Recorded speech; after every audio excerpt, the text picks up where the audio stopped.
अब बात बंगलुरु में हुए हंगामे की करते हैं। तो बंगलुरु में मंगलवार की रात को जबरदस्त हंगामा हुआ, तोड़फोड़ हुई, आगजनी हुई, बवाल हुआ और दंगाइयों ने करोड़ों का नुकसान किया।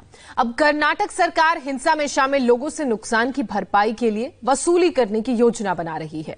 सरकार के मुताबिक बंगलुरु में हुए दंगे में नुकसान की भरपाई यूपी मॉडल के तहत की जाएगी। फिलहाल डिस्ट्रिक्ट मजिस्ट्रेट को जांच के आदेश दे दिए गए हैं और सरकार नुकसान का आंकलन कर रही है।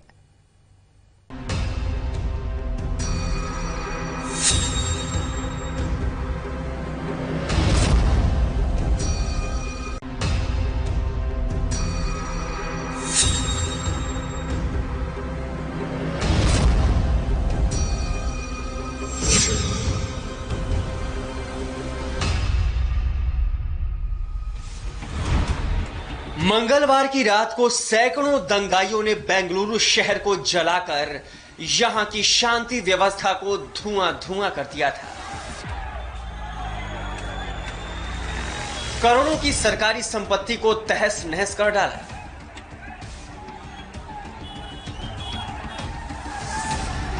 अब कर्नाटक सरकार इन दंगाइयों से वसूली का यूपी के योगी मॉडल पर विचार कर रही है। मतलब आग लगाने वालों से पाई पाई की वसूली होगी।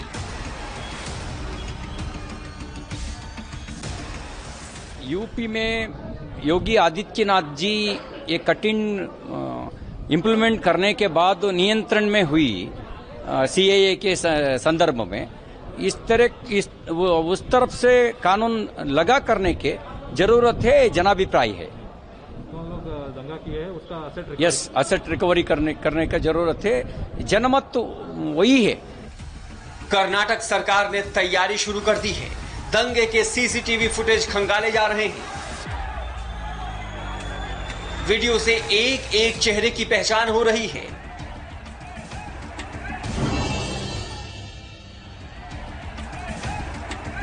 कौन आग लगा रहा था, कौन पेट्रोल फेंक रहा था, कौन पत्थर उछाल रहा था। एक एक दंगाइयों की हेकड़ी हवा होने वाली है। दंगाइयों से वसूली का योगी मॉडल की बात सुनकर शहर को सुलगाने वाले जल्द ही थर थर कांपेंगे। गुंडागर्दी का लाइसेंस जिसने लिया था, सब पर भारी जुर्माना लगने वाला है।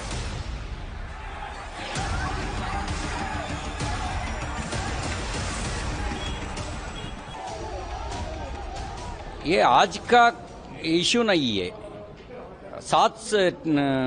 70 साल से अपीजमेंट करके इस तरह ताकत वे लोगों के आया है। ये ताकत कट होने का जरूरत है। यूपी मॉडल पर कानून रखा करके उनके ताकत कट करेंगे।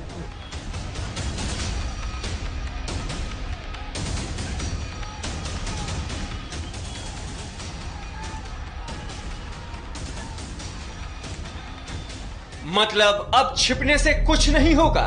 रिकवरी का पैसा अगर किसी ने नहीं चुकाया तो यूपी की तरह कुर्की की कार्रवाई होगी। हर दंगाई का चेहरा सामने आने वाला है।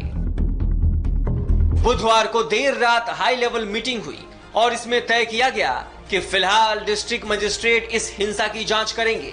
गृह मंत्री नुकसान का आकलन करेंगे। बड़े पैमाने पर दंगाइयों का सर्च ऑपरेशन शुरू होगा। हिंसा और हमले के बाद कांग्रेस के विधायक श्रीनिवास मूर्ति की हालत खराब है। वो सुरक्षा बढ़ाने की गुहार लगा रहे हैं। उनका कहना है कि मुट्ठी भर लोग जब विधायक पर हमला कर सकते हैं तो आम आदमी कहां से सुरक्षित रहेगा।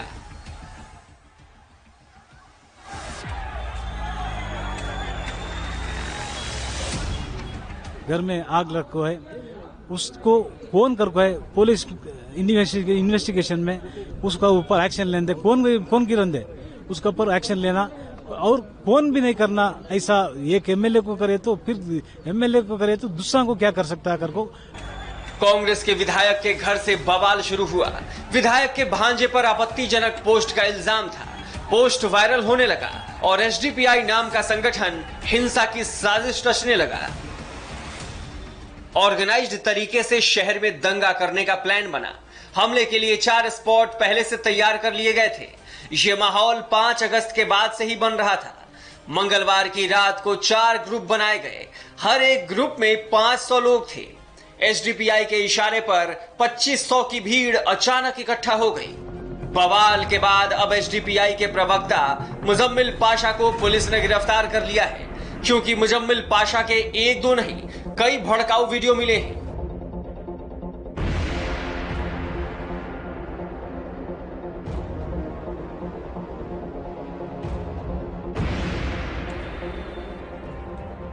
ये दंगे हुआ है, SDPI and popular front of India इसको पूरी जवाबदारी है। वो बहुत जगह में किया है, ये पहले का नहीं है।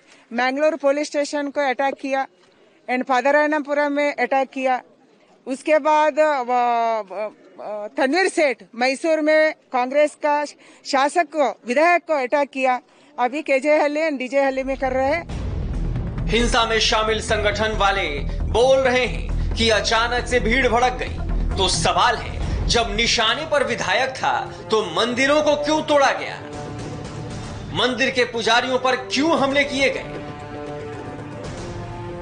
कहा जा रहा है कि ये केवल मौके की तलाश थी। पीएफआई और एसडीपीआई के निशाने पर दरअसल कांग्रेस कम बीजेपी सरकार ज्यादा थी। सूत्रों के मुताबिक राम मंदिर के शिलान्यास के साथ ही बेंगलुरु में एसडीपीआई और पीएफआई की हलचल बढ़ गई थी। जन्माष्टमी के दिन इसे अंजाम दिया गया।